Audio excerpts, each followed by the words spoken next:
nanti sampai dia lengkap. Barusan saya sudah rapat dengan Komisi 1 yang pertama tentang anggaran, kemudian tentang tunkin. Jadi tunkin untuk TNI sekarang masih 70%. Jadi kalau 70%, kalau kita lihat gaji pertama itu 3 juta sampai 4 juta.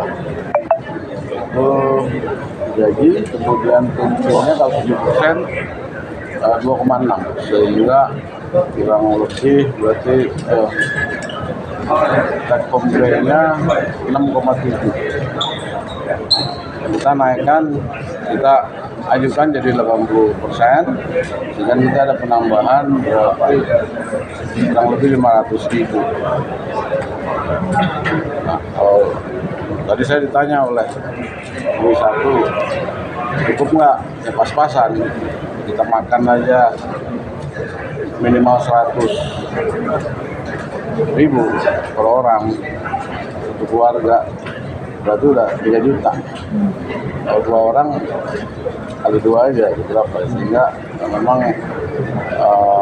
kita berupaya untuk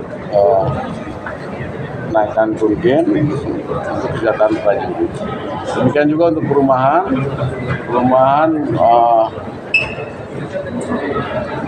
ada sumbernya dana perumahan itu yang pertama anggaran, kemudian juga dari SBSN, kemudian juga kita mengajukan ke Kementerian PUPR, kemudian juga ada dari CSR, perusahaan-perusahaan atau dari pemerintah daerah,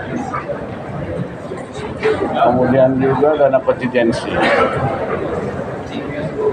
TNI sampai dengan sekarang belum ada dana kontingensi. Apabila ada bencana alam atau kegiatan-kegiatan kenegaraan, kalau ada dana kontingensi, kita bisa memberikan uang makan prajurit atau dana operasional untuk kegiatan tersebut. Itu saja. Dana itu berapa Pak? Dana kontingensinya? Dana kontingensi itu memang ya kalau dibilang tidak terbatas, karena kalau kita lihat bencana alam di negara kita hampir setiap saat, sehingga prajurit saya yang di lapangan harus makan dong. Kemudian juga perlengkapannya harus kita dukung juga, seperti kalau kebakaran hutan harus ada pemadam kebakaran, kalau bikin banjir harus ada perahu dan sebagainya. Oke, salah satu pembahasannya soal ini nggak sih Pak, pembentukan matra siber, betul Pak? Nah, ini hanya khusus untuk anggaran saja. Terima kasih. Untuk matra siber sendiri sudah cyber kan sudah ada satuan cyber, hanya tinggal saya optimalkan. Cyber itu memang tergantung kepada sumber daya manusia, itu yang saya prioritaskan, sumber daya manusia, rekrutmen. Jadi nanti saya rekrutmen dari orang sipil yang memang punya kemampuan IT. Memang rekrutmennya khusus. Tapi kalau pembentukan matra khusus Pak, itu memang masuk dalam rencana kan? Ya, matra kan khusus kita buat.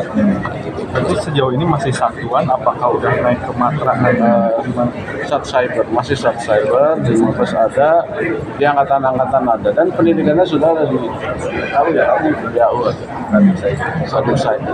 Tinggal memang sumber daya manusianya aja yang kita harus rekrut dari anak-anak yang keluaran sekolah SMA ataupun dari universitas. Untuk pendidikan sendiri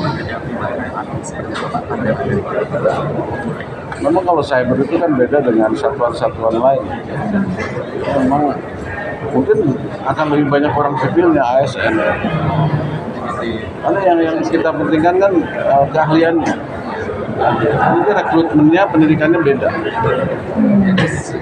Belum dibutuhkan berdiri Sedang kita evaluasi satuan cyber yang ada. Apakah jadi masukan pemerintah? Saya sudah diperintahkan oleh Bapak Presiden untuk kemarin juga dari MPR, ketua MPR waktu pidato untuk membuat angkatan Pak, soal lain Pak, ini kan masuk pilkada saat ini daerah seperti Pak juga memetakan kerawanan Pak sama dengan pilpres untuk berbeda dari kerawanan Ya memang kalau pilkada lebih dinamis, saya sudah memetakan dan sudah biasa para pemangku nama sudah memetakan wilayah-wilayah mana yang memang rawan. Ya. saat ini Pak, ada beberapa wilayah Pak. Kalau itu Jateng ini kan sempat dijelaskan fraksi hitam nih Pak, kita kan Ya semuanya, semua wilayah anggap sama ya. Supaya kita lebih pengamanannya lebih apa namanya, saya rasa kan tidak hanya TNI, nanti ada kita sama-sama dengan polisi dan masyarakat. Jateng ada pengambilan khusus Pak. Kita ke wilayah aja semuanya. Ya sama-sama kita jaga keamanan supaya negara ini aman, rakyat sejahtera. Terima kasih. Terima kasih Pak. Terima kasih Bapak.